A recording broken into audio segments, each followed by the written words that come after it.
स्वागत है दोस्तों हमारे YouTube channel class to read में। दोस्तों आज हम इस वीडियो के माध्यम से बौद्ध धर्म के बारे में जानेंगे, जो कि भविष्य में आने वाले प्रतियोगी एग्जाम के लिए बहुत ही इम्पोर्टेंट है।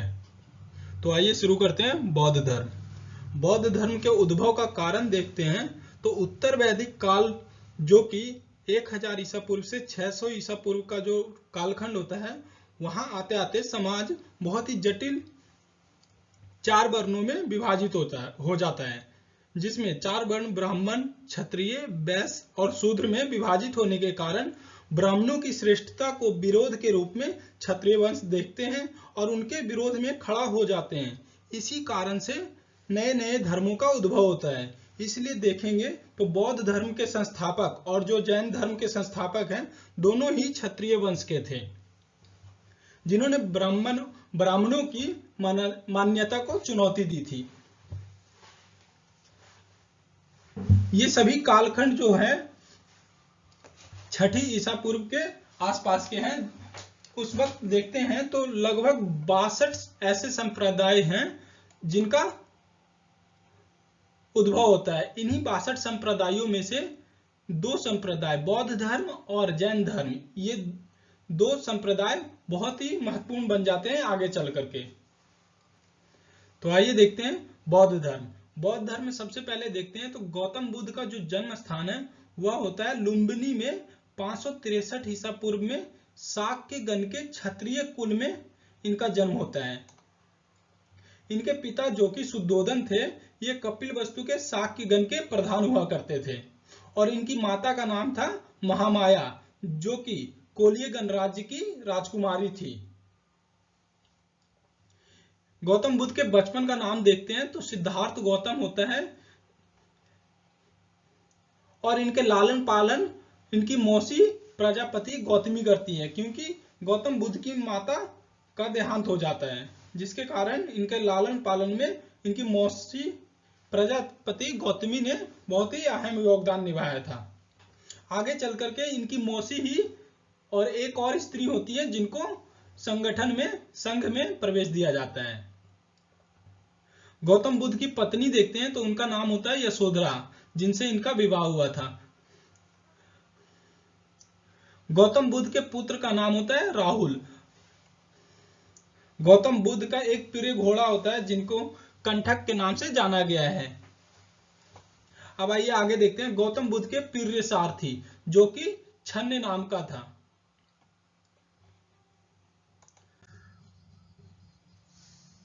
गौतम बुद्ध जो कि बहुत ही राजसी ठाठ-बाट से रहते थे, एक दिन वो घूमते हुए अपने राजमहल से बाहर भ्रमण पे निकल पड़ते हैं। तो रास्ते में उनको 4 दृश्य दिखते हैं, जिसके कारण से ये बहुत ही व्यथित होते हैं। जो कि 4 दृश्यों का वर्णन देखते हैं तो सबसे पहले वृद्ध व्यक्ति मिलते हैं, उसके बाद बीमार व्यक्ति को देखते हैं, मृतक व्यक्ति और सन्यासी। ये सभी 4 प्रकार के व्यक्तियों से जब ये इनकी दृष्टि जाती है तो ये बहुत ही विचलित हो जाते हैं और घर को त्याग करके ज्ञान की खोज में निकल पड़ते हैं। तो देखते हैं कि 29 वर्ष की उम्र में इन्होंने घर त्याग दिया। जब ये घर त्यागते हैं तो इसी घटना को महाभिनिष्क्रमण कहा गया है। जब ये घर त्याग करके खोज में निकलते हैं तो सबसे पहले इनके गुरु जो होते हैं वे अलार कलाम होते हैं।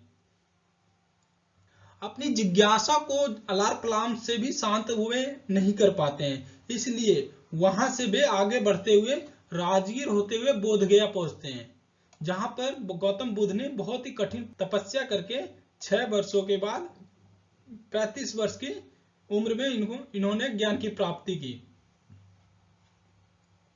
ज्ञान प्राप्ति के बाद ही सिद्धार्थ गौतम बुद्ध कहलाए।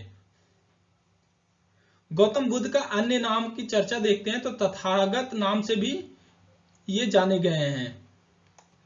गौतम बुद्ध के ज्ञान की प्राप्ति देखेंगे तो बिहार के बोधगया जिला है, जो कि निरंजना नदी, जिसे वर्तमान में फल्गु नदी कहा जाता है, उरुवेला वन में पीपल के वृक्ष के नीचे वैशाख पूर्णिमा के दिन गौतम बुद्ध को ज्ञान की प्राप्ति होती है। इसीलिए बौद्ध धर्म में वैशाख पूर्णिमा को बहुत ही महत्व दिया गया है।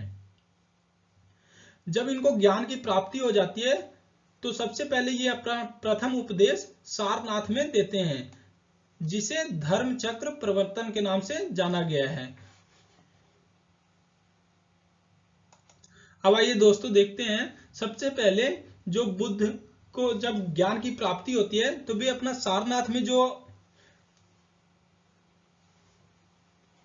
अपना उपदेश देते हैं तो वे सबसे पहले अपने 5 शिष्यों को देते हैं, जिसमें आनंद, उपाली, श्रेयपुत्र, मोगलान और अश्वजीत, ये इनके 5 शिष्य होते हैं जिनको ये सर्वप्रथम दीक्षित करते हैं। इसी तरह से आगे देखते हैं तो बुद्ध की मौसी तथा विमाता, ये 2 ऐसी स्त्रियां थी जिनको संघ में सर्वप्रथम प्रवेश मिलता है। आइए अगला महत्वपूर्ण बिंदु देखते हैं। बुद्ध ने अपने जीवन के सर्वाधिक उपदेश कौशल देश की राजधानी श्रावस्ती में दिए। दोस्तों यहां से सीधा सीधा प्रश्न बनता है कि बुद्ध ने अपने जीवन का सबसे अधिक उपदेश कौन से राज्य में या देश में दिए थे, तो वह देश था श्रावस्ती। बौद्ध धर्म के अनुसार ईश्वर और आत्मा में विश्वास नहीं करते हैं। बौद्ध धर्म के सिद्धांतों की देखते हैं तो इनमें पुनर्जन्म का भी विश्वास करते हैं। बौद्ध धर्म में सूत पिटक जो कि है वह बुद्ध के जो उपदेश दिए गए हैं उसी का संकलन सूत पिटक में मिलता है। इसी तरह से विनय पिटक में संघ के नियम को दर्शाया गया है। आगे देखते हैं अभिधम्म पिटक, जिसमें बौद्ध धर्म के दर्शन के सिद्धांतों को संग्रहण मिलता है।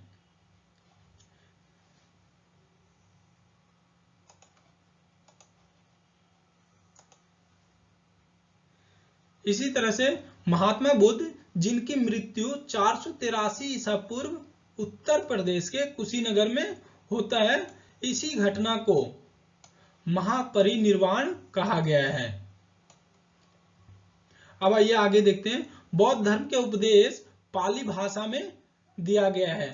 पाली भाषा में देने के कारण ही बौद्ध जो धर्म था वो बहुत ही विस्तृत हो पाया था, क्योंकि उस कालखंड में देखते हैं तो पाली बहुत ही सामान्य भाषा थी, जिसके कारण बौद्ध धर्म लोगों को अपनी ओर आकर्षित करने में सफल होते हैं।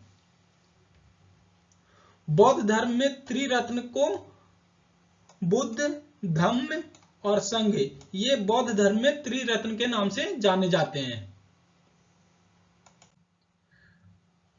अब आइए आगे देखते हैं दोस्तों, जब महात्मा बुद्ध की मृत्यु होती है तो उनकी मृत्यु होने के बाद जो अस्थियां होता है उसके बंटवारा के लिए बहुत ही विवाद खड़ा हो जाता है, जिसके बाद उनके अस्थियों को 8 भागों में विभाजित करके स्तूप का निर्माण किया जाता है। इन्हीं 8 स्तूपों में से एक बिहार का राजगीर जगह भी है। तो आइए 8 स्थान देखते हैं जहां पे महात्मा बुद्ध के अस्थियों को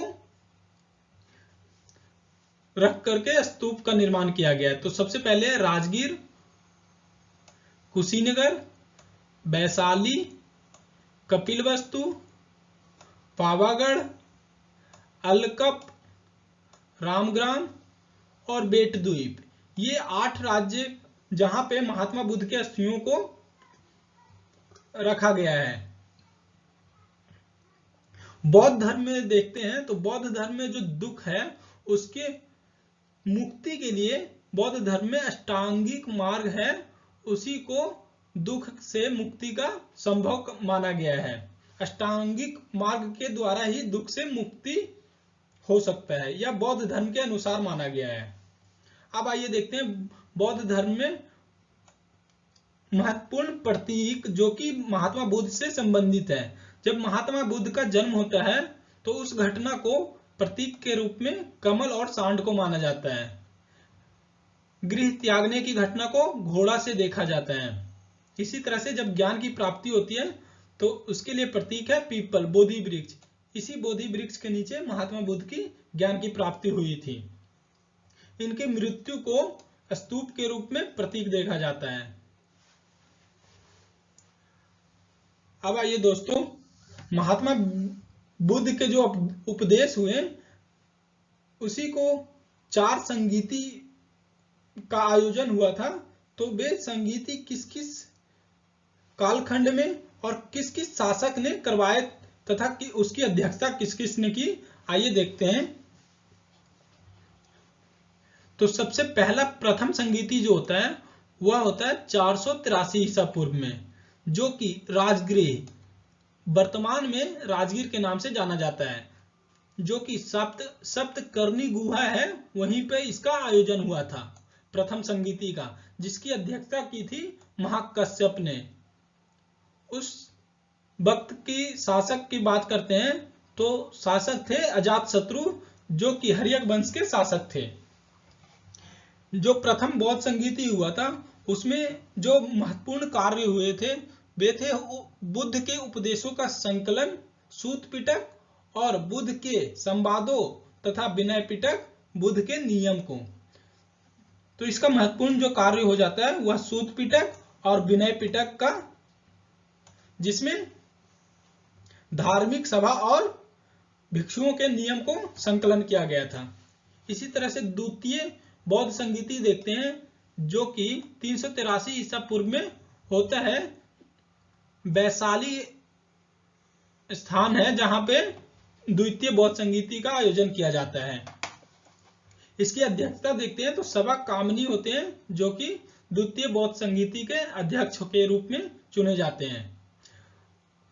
उस वक्त के शासक देखते हैं तो शिशुनाग वंश के कालाशोक, इन्हीं के मार्गदर्शन में द्वितीय बौद्ध संगीति का आयोजन होता है। द्वितीय बौद्ध संगीति का सबसे महत्वपूर्ण कार्य देखते हैं तो इसमें भिक्षुओं के बीच में मतभेद हो जाते हैं, जिसके कारण से बौद्ध संघ का विभाजन स्थविर और महासंघिक में हो जाता है। तो ये ध्यान रखेंगे कि द्वितीय बौद्ध संगीति में बौद्ध संघ का विभाजन हो जाता है स्थविर और महासंघिक में। अब आइए देखते हैं तृतीय बौद्ध संगीति, जिसका कालखंड है 250 ईसा पूर्व, जो कि पाटलिपुत्रा में हुआ था। इसके अध्यक्षता करते हैं मोगलीपुत्तीस।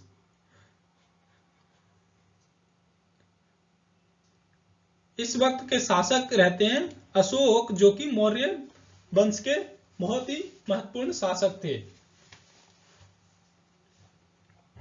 तृतीय बौद्ध संगीति का जो सबसे महत्वपूर्ण कार्य होता है अभिधम्य पिटक, जिसमें दार्शनिक सिद्धांत को दर्शाया गया है, उसका संकलन होता है, जो कि तृतीय बौद्ध संगीति के दौरान होता है। अब आइए अंतिम और चतुर्थ संगीति देखते हैं, जो कि प्रथम शताब्दी ईस्वी में इसका आयोजन होता है, और यह पहला ऐसा संगीति होता है और अंतिम जो कि बिहार से बाहर होता है, जो कि कश्मीर के कुंडलवन में इसका आयोजन होता है, और इसकी अध्यक्षता करते हैं वसुमित्र और अश्वघोष। ये दोनों मिलकर के चौथी बौद्ध संगीति का अध्यक्षता करते हैं। इस कालखंड का देखते हैं तो कुषाण वंश के जो शासक होते हैं कनिष्क, इन्हीं के दौरान चौथी बौद्ध संगीति का आयोजन किया जाता है। चौथी बौद्ध संगीति का सबसे महत्वपूर्ण कार्य होता है बौद्ध धर्म 2 भागों में बंट जाता है, जिसमें एक हीनयान और दूसरा जो शाखा होता है वो महायान। ये 2 शाखाएं चौथी बौद्ध संगीति के कारण निकल करके सामने आता है, जिसमें दोनों अलग अलग प्रकार के अपनी नियम कानून हो जाते हैं। धन्यवाद दोस्तों वीडियो को देखने के लिए। अगली क्लास में मिलते हैं। Thank you. कृपया करके चैनल को ज़्यादा से ज़्यादा सब्सक्राइब, लाइक एंड शेयर करें।